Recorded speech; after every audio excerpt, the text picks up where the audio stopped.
Il n'est pas du tout évident d'avoir des lèvres roses et brillantes pourtant. Si vous partez tout simplement scroller ou bien faire des recherches sur YouTube ou bien sur Google, vous allez voir des tonnes et des tonnes de formulations pour avoir des lèvres roses. Mais généralement, ces baumes ont des problèmes parce que après la fabrication, vous vous rendez compte que les lèvres ne rosissent pas, les lèvres ne sont pas roses, ou tout simplement après l'application, vous vous rendez compte que le baume ne sert qu'à hydrater les lèvres. Donc, dans cette vidéo, je vais vous donner la formule qu'on vous cache pour pouvoir fabriquer le baume à lèvres rose. Ma formule n'est pas si différente des autres, juste qu'il y a un élément que beaucoup ne vous disent pas, beaucoup ne vous conseillent pas ou beaucoup ne vous proposent pas parce qu'ils soit ne savent pas, soit ne veulent pas vous donner la véritable formulation. Allez, c'est parti. Salut à tous et bienvenue dans cette nouvelle vidéo. Bienvenue sur Africa Cosmetics, la chaîne qui vous permet d'apprendre et entreprendre dans la cosmétique. Si vous êtes nouveau dans cette chaîne, je vous invite à vous abonner et à cliquer sur la cloche de notification. Vous savez qu'ici, je partage du contenu de la cosmétique, que ce soit dans la fabrication, que ce soit les conseils dans vos projets cosmétiques, que ce soit pour créer votre marque ou bien créer votre gamme. Vous aurez les éléments dont il vous faut dans cette vidéo. Je vous invite à me laisser un pouce. Laissez un pouce, cliquez juste sur le pouce, abonnez-vous, likez la vidéo et partagez-la à votre entourage. C'est une formulation inédite que je vais vous donner ici. Alors, comme je disais, nous allons fabriquer un baume à lèvres rose, un baume qui va vous permettre de rosir vos lèvres. Petite précision ici, le baume à lèvres ne rosit pas du jour au lendemain, il faut quelques temps, mais avec cette formulation, avec l'application régulière, en une semaine, vous pourrez avoir vos lèvres roses et vous allez voir qu'après avoir fabriqué ce baume à lèvres, vous l'appliquez, vous aurez vraiment un aspect rose naturel. Alors, c'est parti. Avant de commencer à vous donner la formulation, il faut que je vous donne déjà les différents éléments que nous allons utiliser ici.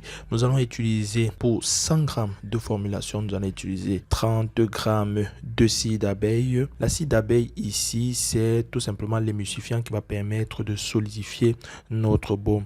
Nous allons donner 10 grammes de beurre de coco. Et petite précision ici, généralement on va vous dire dans cette formulation qu'il faut utiliser le beurre de karité. Sauf que le beurre de karité est un beurre qui apporte la pigmentation. Vous voyez, c'est pour ça que dans ma formulation, vous n'allez pas voir le beurre de karité si vous voulez avoir les lèvres roses.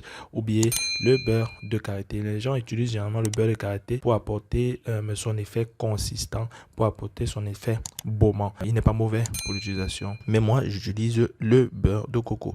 Vous utilisez 10 grammes de beurre de coco, 45 grammes d'huile de ricin. L'huile de ricin qui est une huile extrêmement hydratante, qui est excellente pour les lèvres.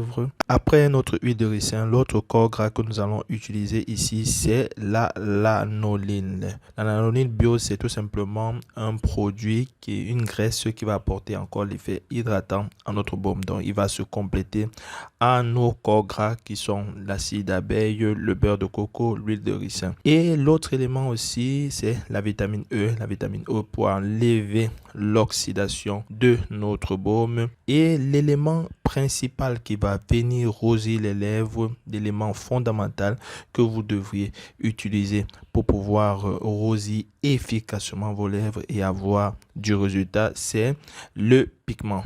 Ici, vous allez choisir le pigment rouge. Nous allons utiliser 10 grammes de pigment rouge. Si vous trouvez le pigment rose aussi, c'est très bien. Mais le pigment rose est un peu très rare. Donc, c'est pour ça que vous devez utiliser le pigment rouge. Vous pouvez utiliser 10 grammes. Mais ici, tout dépend de vous. Vous mettez la proportion que vous voulez. Moi, je vous conseille pour la formulation, cette formulation de 100 grammes, je vous conseille 10 grammes de pigment rouge. Pourquoi je le conseille? Parce que lorsque vous allez fabriquer votre baume, vous allez vous rendre compte que après un certain temps, après avoir laissé votre baume au repos, vous allez observer une diminution de la teinte. Mais la diminution de la teinte ne sera pas élevée comme lorsque vous utilisez par exemple un intrant, un colorant naturel comme la chlorophylle ou bien tout simplement la betterave ou le jus d'oseille, etc. Là-bas, vraiment, le pigment est très faible. La pigmentation est très faible. Mais lorsque vous utilisez un pigment, vous avez l'élément qu'il faut pour pouvoir rosir vos lèvres. Et c'est même le secret qu'utilisent les très grandes marques. On utilise les pigments pour fabriquer les vernis à ongles, on utilise les pigments pour faire des maquillages, etc. Pourquoi je choisis le pigment ici? Le pigment, je le choisis tout simplement parce que il a un effet gainant.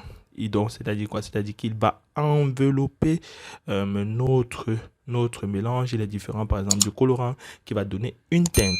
Ici, le problème n'est pas de donner la teinte. C'est pour ça que même, généralement, le baume à lèvres ne rosit pas les lèvres. Tout simplement parce que l'élément qu'on ajoute, généralement, quand vous allez voir les formulations, on va vous dire utiliser du jus de betterave, utiliser du colorant, utiliser, par exemple, du jus d'oseille pour pouvoir, jus d'extrait d'oseille pour pouvoir roser les lèvres. Sauf que là-bas, c'est juste pour donner de la teinte.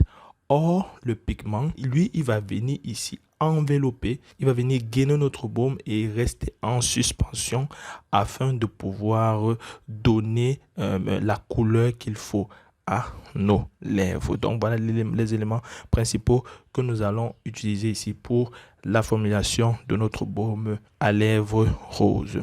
Maintenant, avant de faire la préparation qui est très facile, ce que je vais vous donner les ustensiles. Vous l'avez avec les éléments que vous pouvez avoir dans votre cuisine, quel que soit l'endroit où vous êtes, vous pouvez avoir tous ces intrants là et les ustensiles que je vais vous énumérer. Il y a la marmite, vous pouvez avoir une marmite pour un bain-marie, ça peut être une poêle assez creuse que vous pouvez utiliser pour votre bain-marie. Vous avez une spatule en silicone pour effectuer les mélanges. Vous avez une assiette en verre ou aluminium pour pouvoir mélanger les différents corps gras. Et enfin, un pot pour conditionner votre baume à lèvres. Alors, les étapes sont très simples. C'est très simple. En 5 minutes, vous avez fini votre baume. Il suffit tout simplement de prime abord de faire votre bain-marie, c'est-à-dire quoi? Vous allumez votre foyer, vous allumez votre four, vous posez votre assiette, vous mettez de l'eau, vous faites le bain-marie, puis vous mélangez les différents corps gras, c'est-à-dire l'acide d'abeille, le beurre de coco, l'huile de ricin et la lanoline. Vous les mélangez, puis vous posez au bain-marie jusqu'à ce que le mélange fond complètement. Et vous prenez la peine de remuer assez. Lorsque le mélange a fondu, à partir de 70 degrés, 75 degrés, c'est déjà très bien. Vous pouvez enlever votre bain-marie, laisser refroidir jusqu'à 60 degrés, puis vous ajoutez tout simplement votre vitamine. Vous remuez très bien, puis vous ajoutez votre pigment. Attention à ne pas mettre le pigment lorsque le mélange est déjà refroidi. Donc, prenez la peine de le mettre dans les 60 degrés Celsius, 60 à 65 degrés Celsius. Donc, vous mettez votre pigment et vous remuez efficacement. Vous mettez 10 grammes de pigment, vous remuez efficacement. Maintenant, une fois de plus, vous mettez le pigment de votre choix, vous mettez la quantité de votre choix. Mais ce que je vous conseille ici, vous pouvez commencer à mettre petit à petit. Si ça vous convient, à moins de 10 grammes, il n'y a pas de souci à se faire. Donc, voilà la formulation. Je répète, vous prenez les différents corps gras, vous mettez au bain-marie, vous faites chauffer jusqu'à dissolution complète, jusqu'à homogénéisation complète, puis vous ajoutez la vitamine E après avoir enlevé du bain-marie et vous ajoutez votre pigment, vous mélangez très bien, vous conditionnez dans votre pot à baume et vous laissez reposer pendant 24 heures et vous observez. Et après les 24 heures, vous pouvez utiliser votre baume, vous allez voir, vous aurez un baume efficace. C'est la formule que j'utilise pour fabriquer mes baumes. Moi, je fabrique mes baumes avec des pigments et mon entourage est toujours satisfait de mes formulations. Donc, voilà la pépite que je tenais à partager avec vous ici aujourd'hui. Abonnez-vous à la chaîne Africa Cosmetics, partagez la vidéo, laissez-moi un like afin que la vidéo puisse toucher un maximum de personnes. Donc, je vous dis à très vite dans une nouvelle vidéo. Ciao, ciao, portez-vous bien.